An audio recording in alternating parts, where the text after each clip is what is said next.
Good morning मेरे साथियों, कैसे हैं? उम्मीद करता हूं कि सभी लोग आबाद होंगे, जिंदाबाद होंगे। तो साथियों, आज मेरे साथ में थोड़ी सी ट्रेजेडी हो गई है।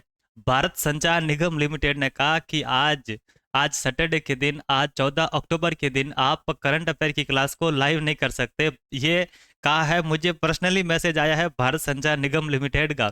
तो उम्मीद है कि आप लोग समझ गए होंगे कि मैं क्या कहना चाह रहा हूँ। ठीक है। तो आज है 14 अक्टूबर, और 14 अक्टूबर के दिन जितने भी करंट अफेयर के मोस्ट इंपोर्टेंट क्वेश्चन बनते हैं उनका डिस्कशन करेंगे। आज के करंट अफेयर की क्लास को शुरुआत करने से पहले एक बहुत ही प्यारा सा मोटिवेशनल कोट, उससे शुरुआत करते हैं आज के आपकी करंट अफेयर की क्लास की। हौसला बुलंद कर, तू अपने रास्ते पे चल दे। हौसला बुलंद कर, रास्तों पर चल दे, तुझे तेरा मुकाम मिल जाएगा। बढ़कर अकेला तू पहल कर, देखकर तुझको काफिला खुद बन जाएगा। साथियों, ये इसका अर्थ क्या है कि भाई आपको अपने संघर्ष के दिनों में आपको अकेले चलना पड़ेगा। आपके साथ में, आपके संघर्ष के दिनों में कोई नहीं होने वाला। संघर्ष के दिनों में आपके साथ होगा तो सिर्फ आपका जज्बा, आपका जुनून और आपका जोश। इस जोश, जज्बे और जुनून के सिवाय आपके साथ में कोई नहीं होने वाला। ना तो आपका कोई रिश्तेदार आपके साथ में होगा, ना ही आपका कोई यार दोस्त आपके साथ में होने वाला है। लेकिन जब आप संघर्ष को पार कर, उस संघर्ष के दरिये को पार कर जब आप गोल को प्राप्त कर लेते हैं, तब आपका काफिला जो है वो खुद बन जाता है। आपका 5वीं क्लास में पढ़ने वाला आपका दोस्त आपको कॉल करके बोलता है कि भाई मैं तेरे साथ 5वीं में पढ़ा था। जब आप सिविल सर्वेंट्स बन जाते हैं, जब आप एक अच्छी पोस्ट पर चले जाते हैं, तब आपके रिश्तेदार आपको कॉल करके बोलते हैं कि भाई मैं तेरे बुआ के ससुराल से बोल रहा हूँ। और इस प्रकार से आपके रिश्तेदारी निकालते हैं और बोलते हैं कि मैंने और आपने उस जगह पे उस शादी में साथ बैठ के खाना खाया है। तो इस प्रकार से आपके खूब सारे रिश्ते निकलते हैं। कब निकलते हैं? जब आप अपने गोल को प्राप्त कर लेते हैं, काफिला खुद ब खुद बन जाता है। ओके, तो चलिए शुरुआत करते हैं आज के आपके करंट अफेयर की क्लास। और करंट अफेयर की क्लास के अंदर आपका पहला प्रश्न आपके सामने आ रहा है। पहला प्रश्न कह रहा है कि हाल ही में लॉरियस राजदूत के रूप में किसे नियुक्त किया गया है? विकल्प आपके सामने आ रहे हैं: रोहित शर्मा, अन्नू रानी, पीआर श्रीजेश, नीरज चोपड़ा। रोहित शर्मा के बारे में एक मोस्ट इंपोर्टेंट फैक्ट है जो आपको ध्यान रखना है। मोस्ट इंपोर्टेंट फैक्ट है जो आपको ध्यान रखना है कि वर्ल्ड कप, सिक्सेज अंतरराष्ट्रीय सिक्सेज जो सबसे ज्यादा है वो किसके हैं? वो रोहित शर्मा के हैं। रोहित शर्मा को हिटमैन भी कहते हैं। तो हिटमैन के सबसे ज्यादा क्या है? अंतरराष्ट्रीय सिक्सेज है। यानी कि सर्वाधिक छक्के किसने मारे हैं? तो रोहित शर्मा ने मारे हैं। और इस वर्ल्ड रिकॉर्ड में सबसे पहले पहले रोहित शर्मा से पहले कौन था? तो रोहित शर्मा से पहले क्रिस गेल था। यानी कि क्रिस गेल का रिकॉर्ड किसने तोड़ दिया? रोहित शर्मा ने तोड़ दिया। तो आपको ये फैक्ट याद रखना है। ये प्रश्न आपसे पूछा जा सकता है। यदि आपसे पूछे भाई कि अन्नू रानी का संबंध किस खेल से है, तो अन्नू रानी का संबंध है जेवलिन थ्रो से। किससे है? जेवलिन थ्रो से है। और इन्होंने एशियन गेम्स के अंदर इन्होंने क्या प्राप्त किया है? इन्होंने एशियन गेम्स के अंदर गोल्ड जीता है। क्या जीता है? गोल्ड जीता है। अन्नू रानी ने जेवलिन थ्रो गेम के अंदर एशियन गेम्स में गोल्ड मेडल जीता है। ठीक है। फिर बात करते हैं पीआर श्रीजेश की। ये एशियन गेम्स के अंदर हॉकी खिलाड़ी है, हॉकी के खिलाड़ी है। और हॉकी खिलाड़ी ने, हॉकी टीम ने एशियन गेम्स के अंदर गोल्ड मेडल जीता है। क्या जीता है? हॉकी खिलाड़ी ने भी गोल्ड मेडल जीता है। और इस हॉकी टीम के एक खिलाड़ी है जिनका नाम है पीआर श्रीजेश। पीआर श्रीजेश जो एशियन गेम है, एशियन गेम क्या होता है? समाप्त होता है। और इस समापन समारोह के, एशियन गेम के समापन समारोह के क्या होते हैं? समापन समारोह के ये ध्वजवाहक होते हैं। समापन समारोह के ये क्या होते हैं? ये ध्वजवाहक होते हैं। ये क्या होते हैं? समापन समारोह के ये ध्वजवाहक होते हैं। नीरज चोपड़ा नीरज चोपड़ा ने एशियन गेम्स के अंदर क्या प्राप्त किया है? इन्होंने भी एशियन गेम्स के अंदर गोल्ड मेडल जीता है। और नीरज चोपड़ा का किस गेम से संबंध है? तो इनका संबंध भी एथलीट से है, जेवलिन थ्रो से है। ठीक है, यानी कि ये भाला फेंकते हैं, इतना दूर भाला फेंकते हैं, विश्व का सर्वाधिक दूरी पर भाला इन्होंने फेंका है। ठीक है, चलो अब इस प्रश्न का सही जवाब क्या हो जाएगा? लॉरियस राजदूत के रूप में किसे नियुक्त किया गया? तो नीरज चोपड़ा को लॉरियस राजदूत के रूप में नियुक्त किया गया है। अब इस प्रश्न से संबंधित कुछ अतिरिक्त जानकारी है जो आपको नीरज चोपड़ा के संबंध में बताएगी। विश्व चैंपियन या फिर ओलंपिक चैंपियन किसे कहते हैं? नीरज चोपड़ा को कहते हैं। क्यों कहते हैं? क्योंकि इन्होंने ओलंपिक चैंपियन के अंदर क्या प्राप्त किया? गोल्ड मेडल प्राप्त किया था। टोक्यो ओलंपिक के अंदर इन्होंने गोल्ड मेडल प्राप्त किया। ओके, विश्व एथलीट चैंपियन, इन्होंने भी यहां पर गोल्ड मेडल प्राप्त किया है। और एशियाई खेल के अंदर भी इन्होंने क्या प्राप्त किया है? गोल्ड मेडल प्राप्त किया है। अगर आपसे पूछे कि ओलंपिक के अंदर इन्होंने कितने मीटर दूर भाला फेंका, तब आपका जवाब हो जाएगा 87.58। यदि आपसे पूछे विश्व एथलीट चैंपियन के अंदर इन्होंने कितनी दूर भाला फेंका, तो 88.17। यानी कि इनका दिन ब दिन इनके इंप्रूवमेंट हो रहा है, किसमें? इनके दूरी में। और ये प्रश्न आपसे 100% पूछा जा सकता है क्योंकि ये लेटेस्ट गेम हुआ है और इनका ये 88.88 मीटर ये फैक्ट आपसे पूछा जा सकता है। ठीक है, इन्हें कौन कौन से पुरस्कार मिले? इन्हें खेल के अंदर भारत का सर्वोच्च पुरस्कार है मेजर ध्यानचंद खेल रत्न पुरस्कार मिला। व्यक्तिगत रूप से सर्वोच्च पुरस्कार है चौथे नंबर का, सर्वोच्च 4th नंबर का पुरस्कार है पद्मश्री पुरस्कार। पद्मश्री पुरस्कार से भी नीरज चोपड़ा को है नवाजा गया है, नीरज चोपड़ा को सम्मानित किया गया है। इन्हें विश्व एथलीट ऑफ द ईयर घोषित किया गया है 2023 का। यह फैक्ट जो है आपको ध्यान रखना है। विश्व athlete of the year most important fact है, आपको ध्यान रखना है। ठीक है, चलिए आगे बढ़ते हैं अब अगले प्रश्न पर। अगला प्रश्न आपके सामने आ रहा है, देखो क्या कह रहा है प्रश्न। हाल ही में रेल लिंक पद्म ब्रिज का उद्घाटन कहां पर किया गया? पद्म ब्रिज का उद्घाटन कहां पर किया गया, यह आपको बताना है। श्रीलंका, बांग्लादेश, पाकिस्तान और भूटान। पाकिस्तान के संबंध में खेल से संबंधित आपको एक फैक्ट ध्यान रखना है। पाकिस्तान के संबंध में आपको खेल से संबंधित एक फैक्ट ध्यान रखना है कि वर्ल्ड कप के इतिहास में सबसे बड़े रन चेंज का रिकॉर्ड जो है वो किसके पास है? वो पाकिस्तान के अंदर वर्ल्ड कप के अंदर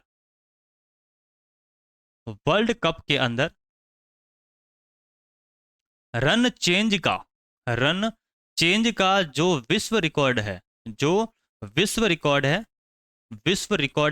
वो किसके पास है? वो पाकिस्तान के पास है। ठीक है, वर्ल्ड कप में रन चेंज से जो विश्व रिकॉर्ड है वो किसका है? पाकिस्तान का है। आपको ध्यान रखना है श्रीलंका के संबंध में कि हिंद महासागर रिम एसोसिएशन की अध्यक्षता कौन करेगा? श्रीलंका करेगा। हिंद महासागर रिम एसोसिएशन की अध्यक्षता कौन कर रहा है? श्रीलंका कर रहा है। ठीक है, और इस प्रश्न का सही जवाब क्या हो जाएगा? पद्म ब्रिज का कहां पर बन रहा है? ये बन रहा है बांग्लादेश के अंदर। ये पद्म ब्रिज कहां पर बन रहा है? बांग्लादेश के अंदर बन रहा है। तो पद्म ब्रिज बन रहा है यानी कि कहीं ना कहीं इसका लिंकिंग अपन को देखने को मिलेगा पद्मा नदी से। और ये पद्मा नदी कौन सी होती है उसका इतिहास जानने का प्रयास करते हैं। आइए एक बहुत इंपॉर्टेंट फैक्ट जानने का प्रयास करते हैं, एक बहुत ही प्यारी सी नदी को बारे में डिस्कस करने का प्रयास करते हैं। आइए देखते हैं, यहां पर एक नदी आती है और यहां से एक नदी आती है और यहां पर आकर दोनों मिल जाती है। यहां से एक नदी आती है जिसका नाम है धौली गंगा, और यहां से जो आती है इसका नाम है विष्णु गंगा। इसका नाम क्या है? विष्णु गंगा। अभी मैं आपको बताऊंगा ये नदियां कहां पर है और ये नदियां दोनों आकर मिलती कहां पर है। ये दोनों नदियां आकर मिलती है आपके विष्णु प्रयाग में। अब आपको थोड़ा थोड़ा हिंट मिल गया होगा कि मैं किसकी बात कर रहा हूं। और जब ये दोनों नदियां मिल जाती हैं, कौन कौन सी? धौली गंगा और विष्णु गंगा। जब ये दोनों नदियां मिल जाती हैं तब इसका नाम हो जाता है अलकनंदा। इसका नाम क्या हो जाता है? अलकनंदा इसका नाम हो जाता है। अलकनंदा इसका नाम हो जाता है।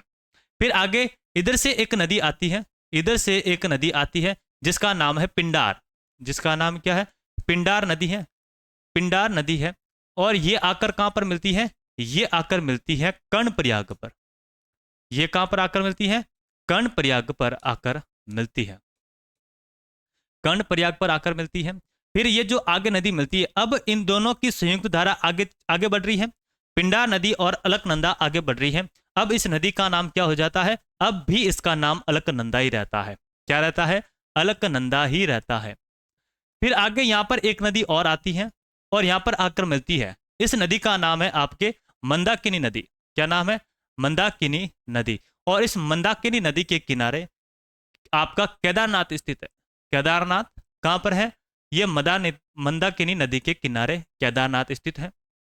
और जहां पर यह मंदाकिनी नदी आकर मिलती है, उस संगम स्थल को क्या कहते हैं? इस संगम स्थल को कहते हैं रुद्रप्रयाग। क्या कहते हैं? रुद्रप्रयाग कहते हैं। ठीक बात है। अब जब मंदाकिनी और अलकनंदा मिल जाती हैं और इस संयुक्त धारा को अब क्या कहेंगे? इस संयुक्त धारा को अब कहेंगे, जो आपके दिमाग में आ रहा है वो नहीं कहेंगे, अलकनंदा ही कहेंगे इसको। क्या कहेंगे? अलकनंदा ही कहेंगे। और फिर ये आगे जाकर थोड़ी सी ऐसे अपने पेटे से नीचे होकर आगे आगे तक चलती रहती हैं। ठीक है। अब और बात करते हैं। ये एक क्षेत्र है आपका, ये जो सारी घटनाएं मैं आपको बता रहा हूं इस बोर्ड पर, ये सारी उत्तराखंड की है। ठीक है। और यहां पर एक बिंदु है जिसका नाम है गोमुख गंगोत्री। क्या नाम है? गोमुख गंगोत्री। कहां पर है? उत्तराखंड के अंदर ही है गोमुख गंगोत्री। यहां से एक नदी का उद्गम होता है जिसका नाम है भागीरथी। क्या नाम है? भागीरथी नदी इसका नाम है। और ये नदी आगे बढ़ती है और इस भागीरथी नदी के किनारे एक बांध स्थित है जिसका नाम है टिहरी बांध। क्या नाम है? टिहरी बांध। इस बांध का नाम क्या है? टिहरी बांध है। इस बांध की खास बात क्या है? ये भारत का ये भारत का ये भारत का सबसे बड़ा बांध है। सबसे बड़ा बांध है। भारत का सबसे बड़ा बांध है। अब आपके मस्तिष्क में यह आ रहा होगा कि भारत का सबसे बड़ा तो आपने भागला नागल के बारे में सुना है, जबकि आप कह रहे हैं कि भारत का सबसे बड़ा बांध कौन सा है? टिहरी बांध है। वो जो बांध है वो गुरुत्वीय बांध है। वो जो भाकला नागल बांध है गुरुत्वीय बांध है। और ये सबसे बड़ा बांध है टिहरी बांध। आपसे दो तरीके से प्रश्न पूछ सकता है कि भारत का सबसे बड़ा बांध कौन सा? टिहरी बांध। भारत का सबसे बड़ा गुरुत्वीय बांध कौन सा है? तब आपको जवाब देना है भाखड़ा नागल। ठीक है। अब ये नदी आगे जा रही है, आगे जा रही है और इस धारा से मिल गई। किससे मिल गई? इस अलकनंदा से मिल गई। और जहां पर ये अलकनंदा से मिलती है उस संगम स्थल का नाम है देवप्रयाग। क्या नाम है? देवप्रयाग इसका नाम है। और जब ये दोनों नदियां आपस में मिल जाती है, कौन सी? भागीरथी और अलकनंदा, तो इस संयुक्त धारा को क्या कहते हैं? इस संयुक्त धारा को कहते हैं गंगा नदी। देखो, अब एक फैक्ट यहां पर अपना क्लियर होता है क्या, कि गंगा नदी का जहां से ये उद्गम होती है वहां पर इसका नाम गंगा नहीं होता। इसका नाम वहां पर गंगा नहीं होता। पहले इसका नाम क्या होता है? भागीरथी होती है। भागीरथी के अंदर कौन आकर मिलती है? अलकनंदा आकर मिलती है। तो इस संयुक्त धारा को क्या कहते हैं? इस संयुक्त धारा को फिर गंगा कहते हैं। और यहां पर जो अपने पेटे से थोड़ी सी नीचे हो रही है, यह स्थान है आपका हरिद्वार। ठीक है। अब ये आगे यूपी से होते हुए उत्तराखंड, यूपी, बिहार, पश्चिम बंगाल और फिर आगे चली जाती है बांग्लादेश के अंदर। अब थोड़ा सा बांग्लादेश की स्थिति यहां पर अपन देखते हुए चलते हैं। नदी को थोड़ा सा छोटा कर देते हैं, क्योंकि ये अपने पास क्या है? ये अपने पास एक जादू है। जादू से अपन इस नदी को छोटा या बड़ा कर सकते हैं, लेकिन आप धरातल पर जाकर इस नदी को छोटा या बड़ा नहीं कर सकते। ठीक है। उत्तराखंड, ये सारी कैलकुलेशन आपके सामने जो है उत्तराखंड की है। फिर आगे यूपी से होते हुए, बिहार से होते हुए कहाँ चली जाती है? ये चली जाती है पश्चिम बंगाल के अंदर। पश्चिम बंगाल से होते हुए ये बांग्लादेश में प्रवेश करती हैं। और जब ये बांग्लादेश में प्रवेश करती है, जब ये बांग्लादेश में प्रवेश करती है, तब इसका नदी का नाम क्या नाम हो जाता है? तब इसका नाम हो जाता है पद्मा। इसका नाम क्या हो जाता है? पद्मा। ये यहाँ से एक नदी अपनी एक छोटी सी धारा छोड़ती है जिसका नाम है हुगली नदी। जिसका नाम क्या है? हुगली नदी। और हुगली नदी भी अंततः कहां पर चली जाती है? यहां पर ये दोनों नदियां अंततः चली जाती है सुंदरवन के डेल्टा में। कहां चली जाती है? सुंदरवन का, अंततः ये सुंदरवन का डेल्टा बनाती है। क्या बनाती है? सुंदरवन का डेल्टा बनाती है। और यहां पर पश्चिम बंगाल के अंदर इस गंगा नदी पर एक बांध स्थित है जिसका नाम है फरक्का बांध। क्या नाम है? फरक्का बांध इसका नाम है। अब यहां पर गंगा नदी के अंदर एक और नदी आकर मिलती है। कौन सी? एक नदी और आकर मिलती है, उसका नाम है ब्रह्मपुत्र। तो ब्रह्मपुत्र का भी छोटा सा मैप अपन देखते हुए चलते हैं, ताकि अगर अपन से कभी भी इन दोनों से लिंक करके प्रश्न पूछे तो अपन उनका जवाब आसानी से देख पाएंगे। ठीक है। तो ये अपन थोड़ा सा मैप बना लेते हैं, हल्का सा आपका पूर्वी भारत बना देता हूं मैं। ये देखो यहाँ से ये आपकी यहाँ पर स्थिति हो जाएगी सिक्किम वाली, और सिक्किम से ये आपका कुछ मैप ऐसे ऐसे करके कुछ इस प्रकार से आपका ये भारत कुछ अजीब सा बन गया भाई। ये भारत की स्थिति थोड़ी सी अच्छी सी बनाने की मैं प्रयास करता हूँ। ये आपका त्रिपुरा, मेघालय, और यहाँ से ये बांग्लादेश ऐसे हो जाता है। ठीक है। तो ये आपका कौन सा भारत है? पूर्वी भारत है। यहाँ पर आपको आज अपन सैर करेंगे तिब्बत की और मानसरोवर की। ठीक है। तो मानसरोवर के आसपास में एक जगह का नाम है जिसका नाम है चेमा युंगदुंग। क्या नाम है उसका? उसका नाम आपको याद करना पड़ेगा। नाम है उसका चेमा युंगदुंग। क्या नाम है? चेमा युंगदुंग। चेमा युंगदुंग। इस चेमा युंगदुंग से एक नदी का उद्गम होता है जो चीन के अंदर इसका नाम होता है सांगपो। इसका नाम क्या होता है? सांगपो इसका नाम होता है। कहां पर? इस चीन के अंदर। यहां पर कौन है? चीन है। चीन के अंदर इस नदी का नाम होता है सांगपो। ये चीन आगे ऐसे नदी जाती है, ये नदी आगे बढ़ती हुई, ये नदी आगे बढ़ती हुई यहां से होते हुए, यहां से होते हुए एकदम यू टर्न लेके इस अरुणाचल प्रदेश के अंदर प्रवेश करती है। एकदम यू टर्न लेके, गहरी घाटियां है वहां पर, उन गहरी घाटियों से एकदम यू टर्न लेती है और अरुणाचल प्रदेश के अंदर ये प्रवेश करती है। और जो गहरी घाटियां होती है उन्हें क्या कहते हैं? उन्हें कहते हैं गॉर्ज। क्या कहते हैं? गॉर्ज कहते हैं। और जहां से ये प्रवेश करती है यहां पर एक दर्रा है जिसका नाम है यांग्याप दर्रा। क्या नाम है? यांग्याप दर्रा। क्या नाम है भाई? यांग्याप दर्रा। यानी कि जो ब्रह्मपुत्र नदी है अरुणाचल प्रदेश के अंदर यांग्याप दर्रे से प्रवेश करती है। और जब ये अरुणाचल प्रदेश के अंदर प्रवेश करती है तब इसका नाम बदल जाता है। तब इसका नाम हो जाता है दबांग। तब इसका नाम क्या हो जाता है? दबांग इसका नाम हो जाता है। कहीं पर आपको सियांग मिलेगा, कहीं पर आपको दबांग मिलेगा। अब अरुणाचल प्रदेश से ये असम होते हुए, असम से ये चली जाती है बांग्लादेश के अंदर। असम से कहां चली जाती है? बांग्लादेश के अंदर चली जाती है। जब ये नदी अपने अरुणाचल प्रदेश के अंदर, इस नदी का नाम क्या है? दबांग या सियांग, कहीं कहीं आपको दो अलग अलग नाम मिल सकते हैं। जब ये असम के अंदर प्रवेश करती है, जब ये असम के अंदर प्रवेश करती है तब इसका नाम हो जाता है ब्रह्मपुत्र। इसका नाम क्या हो जाता है? ब्रह्मपुत्र इसका नाम हो जाता है। अब ब्रह्मपुत्र नदी का जहां उद्गम हो रहा था वहां पर इसका नाम होता है सांगपो। अरुणाचल प्रदेश के अंदर ये प्रवेश करती है तब इसका नाम होता है दबांग। और जब ये असम के अंदर प्रवेश करती है तब इसका नाम हो जाता है ब्रह्मपुत्र। अब तक ब्रह्मपुत्र नदी के तीसरा नाम अपन ने देखा। अब यहाँ पर आपका प्यारा सिक्किम है। ये क्या है? यहाँ पर सिक्किम है।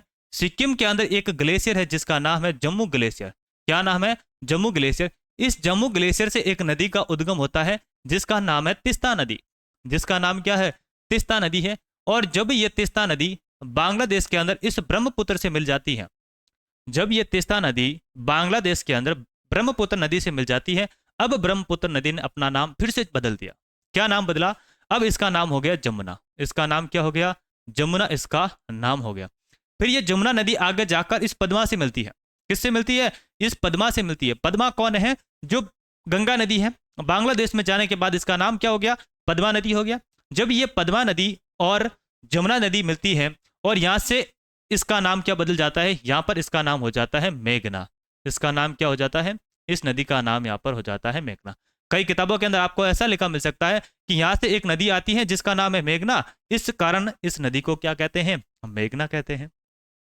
क्या कहते हैं? मेघना कहते हैं। असम के अंदर ये नदी अपना बहुत ही विस्तार रूप में फैल जाती है। तो यहां पर इतना विस्तार रूप में फैल जाती है कि छोटे छोटे यहां पर कुछ टापू देखने को मिल जाते हैं जिसे अपन क्या कहते हैं? नदीय द्वीप कहते हैं। असम के अंदर आपको एक नदीय द्वीप मिलेगा।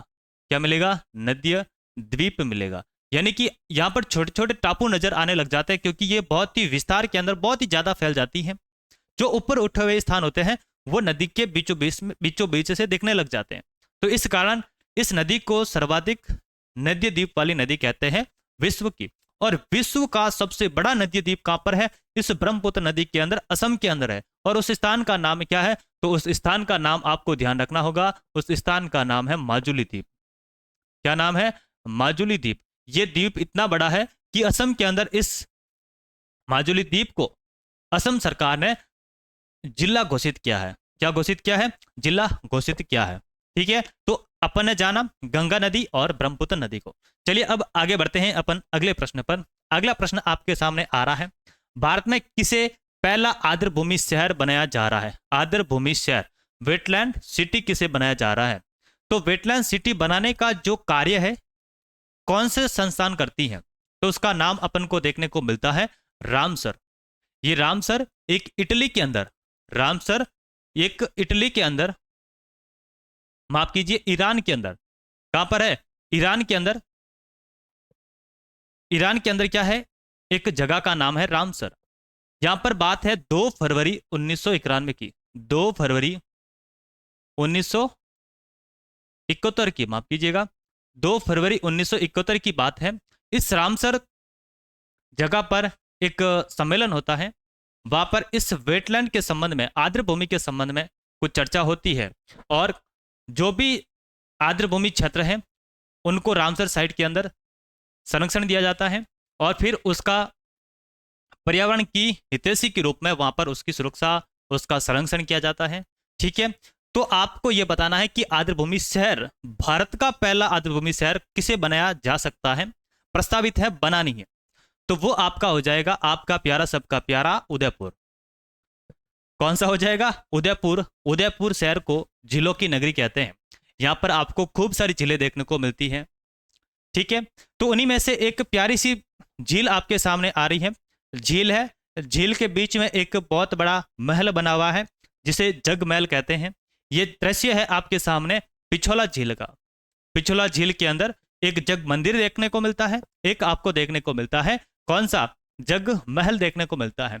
और यहां पर मैं एक गलतफहमी जो किसी भी व्यक्ति के मन में है तो उस गलतफहमी को दूर करना चाहता हूं। और जिनके मन में यह है कि भाई राजस्थान के अंदर तो पीने को पानी भी नहीं है, इस दृश्य को देख लीजिएगा। वो लोग इस दृश्य को देख लीजिएगा, कितना खूबसूरत, कितना प्यारा सा दृश्य आपके सामने है। बहुत ही प्यारी सी झील है, झील के बीच में एक महल है और इसी झील में एक मंदिर भी है जिसे जग मंदिर कहते हैं। एक दृश्य और दिखाना चाहूंगा मैं, इस गलतफहमी को दूर करने के लिए ये 2 दृश्य मैं आपके लिए लेके आया हूं, 2 तस्वीरें मैं आपके लिए लेके आया हूं। तो इस तस्वीरों को देखते हुए कोई ये बता सकता है कि ये राजस्थान है। हाँ भाई, यहाँ पर राजस्थान के अंदर आपको इस प्रकार की स्थितियां भी देखने को मिलती है। ठीक है, और यहाँ पर आपके सामने एक विकल्प आ रहा है भोपाल। तो ये भोपाल भी इसी कंपटीशन के अंदर है कि मुझे भी क्या बना दो? वेटलैंड शहर बना दो, आर्द्रभूमि शहर बना दो। ठीक है, चलो अपन बढ़ते हैं फिर। ये आपका कहां पर है? ये रामसर सम्मेलन 2 फरवरी 1971 की बात है। कहां पर ये रामसर? ये रामसर ईरान के अंदर एक क्षेत्र का नाम है। अब यहां पर कुछ फैक्ट आपके सामने पूछे जा सकते हैं। रामसर साइट की सर्वाधिक संख्या कहां पर है? तो ये आपकी है तमिलनाडु के अंदर। कहां पर है? ये आपकी है तमिलनाडु के अंदर। राजस्थान, अपन भारत की बात कर रहे हैं, तमिलनाडु के अंदर सर्वाधिक रामसर साइट है। और वहां पर कितनी है? वहां पर है 14। और दूसरे नंबर पर आ जाता है आपका यूपी। यूपी के अंदर आपको देखने को मिलती है 10 रामसर साइट। अगर आपसे पूछे कि भारत की पहली रामसर साइट कौन सी है, तो भारत की पहली रामसर साइट है आपकी पिछोला झील। पिछोला झील क्या? चिल्का झील। कौन सी है? चिल्का झील। चिल्का झील भारत की क्या है? पहली रामसर साइट है। अच्छा, ये जो भारत है, भारत इस रामसर साइट में कब शामिल हुआ था? तो ये फैक्ट भी आपको ध्यान रखना है। इस रामसर सम्मेलन के अंदर भारत 1982 के अंदर शामिल हुआ और इसने अपना कार्य जो है 1975 के अंदर करना शुरू किया था। ठीक है, और भारत के अंदर कुल कितनी साइटें हैं? तो भारत के अंदर कुल अब तक 75 साइटें जो है वो रामसर साइट, इस रामसर कन्वेंशन के अंदर शामिल है। इतनी सी बातें आपको इस प्रश्न से संबंधित ध्यान रखनी है। अब आगे बढ़ते हैं अपन। अगला प्रश्न आपके सामने आ रहा है। प्रश्न कह रहा है कि 54वें भारतीय अंतर्राष्ट्रीय फिल्म महोत्सव, भारतीय अंतर्राष्ट्रीय फिल्म महोत्सव 2023 का आयोजन कहां पर किया जाएगा? आपको बताना है। तो कहां पर किया जाएगा? तो इस प्रश्न का सही जवाब हो जाएगा गोवा। गोवा के अंदर 54वां जो भारतीय अंतर्राष्ट्रीय फिल्म महोत्सव है, इसका आयोजन गोवा के अंदर किया जाना है। फिर आपके सामने विकल्प आ रहा है पिथौरागढ़, नई दिल्ली और मुंबई। इनके बारे में थोड़ी थोड़ी जानकारी देखते हुए चलते हैं। करंट अफेयर से संबंधित इनके बारे में क्या फैक्ट बनता है। मुंबई लैंडस्केप और बागवानी एक्सपो 2023 का 16वां संस्करण कहां पर हुआ था, ये मुंबई के अंदर हुआ था। और नई दिल्ली के अंदर G20 पार्लियामेंट स्पीकर यानी कि P20 समिट का आयोजन नई दिल्ली के अंदर किया जा रहा है, आज चल रहा है। एशियन गेम्स 1951 जो कि एशियन गेम्स का कौन सा संस्करण था, पहली बार यानी कि एशियन गेम्स कहां पर हुए थे, वो अपने हिंदुस्तान के अंदर हुए थे, नई दिल्ली के अंदर हुए थे। ठीक है, उत्तराखंड के बारे में कुछ जानकारी देखते हुए चलते हैं। कहते हैं कि उत्तराखंड सरकार ने रोजगार प्रयाग पोर्टल लॉन्च किया। विश्व आपदा प्रबंधन सम्मेलन के ब्रांड एम्बेसडर जो कि कहां पर चला जा रहा है, उत्तराखंड के अंदर, और इसके ब्रांड एम्बेसडर कौन है, यह है अमिताभ बच्चन, सुपरस्टार अमिताभ बच्चन साहब इसके क्या है, इसके ब्रांड एम्बेसडर है। राष्ट्रीय होम्योपैथिक सम्मेलन का उद्घाटन कहां पर किया गया, यह उद्घाटन किया गया उत्तराखंड के अंदर। हाल ही में पीएम मोदी पिथौरागढ़ के यानी कि उत्तराखंड गए थे, उन्होंने विकास परियोजनाओं की आधारशिला रखी और वहां पर 4200 करोड़, ये कितना है, ये है 4200 करोड़ रुपए, 4200 करोड़ रुपए की विकास परियोजनाओं की आधारशिला रखी। किसने रखी है, प्रधानमंत्री महोदय पीएम मोदी साहब ने, पीएम मोदी साहब ने यहां पर विकास परियोजनाओं की आधारशिला रखी है, कहां पर, उत्तराखंड के अंदर।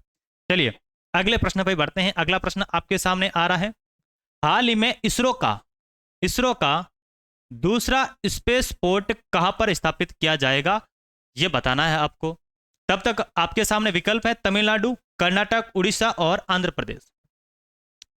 आंध्र प्रदेश के अंदर सतीश धवन अंतरिक्ष केंद्र है और वो कहां पर है, श्री हरिकोटा, श्री हरिकोटा, यानी कि श्री हरिकोटा से ये जो स्पेस क्राफ्ट है, स्पेस पोर्ट है, ये भारत का पहला स्पेस पोर्ट है। ये क्या है, ये भारत का पहला स्पोर्ट कौन सा है, इसरो का पहला स्पेस पोर्ट कौन सा है, तो ये आपका है श्री हरिकोटा, और ये कहां पर है, ये आंध्र प्रदेश के अंदर है। यानी कि इस हरिकोटा सतीश धवन से इसरो अपने जो भी यान होते हैं उनको परीक्षण करता है, उनको लॉन्च करता है। उड़ीसा के अंदर आपको देखने को मिलता है, उड़ीसा के अंदर क्या, उड़ीसा के अंदर व्हीलर द्वीप है। कौन सा द्वीप है, व्हीलर द्वीप, या फिर इसका वर्तमान के अंदर नाम परिवर्तन कर दिया गया। इसका नाम वर्तमान के अंदर इसका नाम क्या है, इसका नाम है एपीजे अब्दुल कलाम द्वीप, एपीजे अब्दुल कलाम द्वीप। और इस द्वीप से डीआरडीओ अपने मिसाइल को लॉन्च करता है, अपने परीक्षण डीआरडीओ यहां से करता है। ठीक है, फिर आपके सामने आ रहा है कर्नाटक। इस कर्नाटक के अंदर बेंगलुरु में, कहां पर, बेंगलुरु के अंदर इस इसरो का क्या है, इस इसरो का मुख्यालय है, कहां पर, बेंगलुरु के अंदर। इसरो की स्थापना कब की गई थी, इसरो की स्थापना कब की गई थी, ये 1969 के अंदर इसकी स्थापना की गई थी। अगर आपसे पूछे कि इसरो के वर्तमान चेयरपर्सन कौन है, तो वो है इसरो के चेयरपर्सन कौन है, वो आपको बताते हुए चलना है। ठीक है, तो बताओ, देखिए इसरो के चेयरपर्सन कौन है, आपको बताते हुए चलना है। एस सोमनाथ, क्या नाम है उनका, एस सोमनाथ। थोड़ा सा नाम, चलो, इसरो के चेयरपर्सन कौन है, एस सोमनाथ। ठीक है, तो इस प्रश्न का सही जवाब क्या हो जाएगा, तो इस प्रश्न का सही जवाब हो जाएगा, यानी कि दूसरा स्पेस पोर्ट कहां पर है, वो आपका है तमिलनाडु के अंदर। कहां पर है, तमिलनाडु के अंदर। तमिलनाडु में भी कहां पर है, ये आपको बताते हुए चलना है, थूथुकुड़ी के अंदर। तमिलनाडु में भी कहां पर, थूथुकुड़ी के अंदर ये दूसरा स्पेस पोर्ट इसरो का है। ठीक है, चलिए, यानी कि इस थूथुकुड़ी से स्पेस अपने जो छोटे छोटे परीक्षण हैं, जो छोटे छोटे स्पेस का जो भी परीक्षण इनको करना है, छोटे बड़े, तो वो यहां से करेगा, थूथुकुड़ी तमिलनाडु से करेगा। ओके, आगे बढ़ते हैं। अब अपन आगे आपके सामने अगला प्रश्न आ रहा है। यहां पर आपको इनके संबंध में जो जानकारी अपन ने अभी देखी थी वो आपको लिखते हुए चलना है। ओके, आगे बढ़ते हैं। हाल ही में भारत और किस देश के साथ कोर कमांडर स्तर की 20वें दौरे की क्या की है, बैठक की है, तो किस देश ने की है, वो की है आपके चीन ने। किसने की? चीन ने की है। ठीक है। अब जो ब्राजील है आपके सामने विकल्प आ रहा है, ब्राजील के संबंध में आपको क्या ध्यान रखना है कि ब्राजील के अंदर G20 शिखर सम्मेलन जो होगा वो कब, अगला G20 शिखर सम्मेलन ब्राजील के अंदर होगा। तंजानिया के राष्ट्रपति महोदय को, तंजानिया के राष्ट्रपति महोदया को JNU के द्वारा डॉक्टरेट की उपाधि से सम्मानित किया गया। ठीक है, चलो आगे बढ़ते हैं अब अपन अगले प्रश्न पर। हाल ही में मुख्यमंत्री योगी आदित्यनाथ ने राजा राम मोहन राव की प्रतिमा का अनावरण कहां पर किया है, ये आपको बताना है। तो इनका अनावरण कहां पर किया गया? ये उन्नाव के अंदर इनका अनावरण किया गया। अयोध्या के संबंध में आपको एक मोस्ट इंपोर्टेंट फैक्ट ध्यान रखना है कि उत्तर प्रदेश की, यूपी की पहला सोलर प्लांट कहां पर लगाया जा रहा है? तो वो लगाया जा रहा है अयोध्या के अंदर। ठीक बात है, ओके। आगे बढ़ते हैं अब अगले प्रश्न पर। अगला प्रश्न आपके सामने आ रहा है, हाल ही में किस मूल भारतीय को अमेरिका की प्रथम महिला जिल बाइडेन ने सम्मानित किया है? तो उस भारतीय मूल का आपको नाम बताना है जिसको 11 अक्टूबर के दिन, कब? 11 अक्टूबर के दिन, यानी कि इंटरनेशनल गर्ल्स डे के दिन किस भारतीय मूल की, जो एक वैज्ञानिक है जिसकी उम्र महज 17 वर्ष है, जिसकी उम्र महज 17 वर्ष है, ये एक वैज्ञानिक है, इन्हें सम्मानित किया गया अमेरिका की पहली महिला के द्वारा। ये 17 वर्ष के अंदर वैज्ञानिक है, महज इनकी उम्र 17 वर्ष है और इनके नाम के साथ में लगता है वैज्ञानिक साइंटिस्ट। तो इनका नाम क्या है? तो इनका नाम है गीतावली राव। इनका नाम क्या है? गीतावली राव। किसने इनको सम्मानित किया है? तो अमेरिका की पहली महिला जिसका नाम है जिल बाइडेन, इन्होंने गीतांजलि राव को सम्मानित किया है। ठीक है। ज्योति गुप्ता के बारे में आपको ध्यान रखना है कि डच के द्वारा या फिर नीदरलैंड के द्वारा इन्हों एक पुरस्कार दिया गया है, स्पिनोजा। क्या नाम है पुरस्कार का? स्पिनोजा पुरस्कार से इनको सम्मानित किया गया। स्पिनोजा पुरस्कार से सम्मानित किया गया। इसे क्या कहते हैं? इसे डचों का क्या कहते हैं? इसे डचों का नोबेल पुरस्कार कहते हैं। इसे क्या कहते हैं? डचों का नोबेल पुरस्कार कहते हैं। ओके, आगे बढ़ते हैं अब अगले प्रश्न पर। कमला हैरिस कौन है? कमला हैरिस मूल भारतीय है। कमला हैरिस कौन है? मूल भारतीय है और ये अमेरिका की क्या है? उपराष्ट्रपति है। अमेरिका की उपराष्ट्रपति कौन है? कमला हैरिस। चलो आगे बढ़ते हैं अब अगले प्रश्न पर। विश्व का सर्वश्रेष्ठ नियोक्ता 2023 सूची में शामिल होने वाला एकमात्र भारतीय लोक उपक्रम कौन सा है? भारतीय लोक उपक्रम कौन सा है? यानी कि आपको बताना है कि कौन सा PSU यानी कि पब्लिक सर्विस, आपको बताना है कि पब्लिक सर्विस ऐसी कौन सी संस्थान है जो विश्व के अंदर जो सर्वश्रेष्ठ नियोक्ता 2023 की सूची में शामिल होने वाला एकमात्र भारतीय लोक उपक्रम है। अब उपक्रम को इंग्लिश के अंदर क्या कहते हैं वो आपको देखना है। ओके, तो वो आपका है कौन सा? NTPC। कौन सा है? NTPC है। ये जो आपके सामने टाटा विकल्प आ रहा है, टाटा ग्रुप कह सकते हैं। जो नया पार्लियामेंट है, उस नए संसद भवन का निर्माण किसने किया है? उस नए संसद भवन का जो निर्माण किया है वो टाटा ने किया है। ठीक है, चलते हैं अगले प्रश्न पर। अच्छा, आज के दिन जितने भी आपके करंट अफेयर के प्रश्न थे उनके बारे में अपन ने बहुत ही विस्तार से चर्चा की है। तो यदि आपको हमारी मेहनत आपको पसंद आ रही है, अगर आपको ये वीडियो पसंद आ रहा है, तो इस वीडियो को, इस चैनल को अपने सभी साथियों के साथ में शेयर जरूर करना। मिलते हैं अगली क्लास में, तब तक खुश रहो, अपना ख्याल रखो, अपनों का ख्याल रखो। जय हिंद, जय भारत।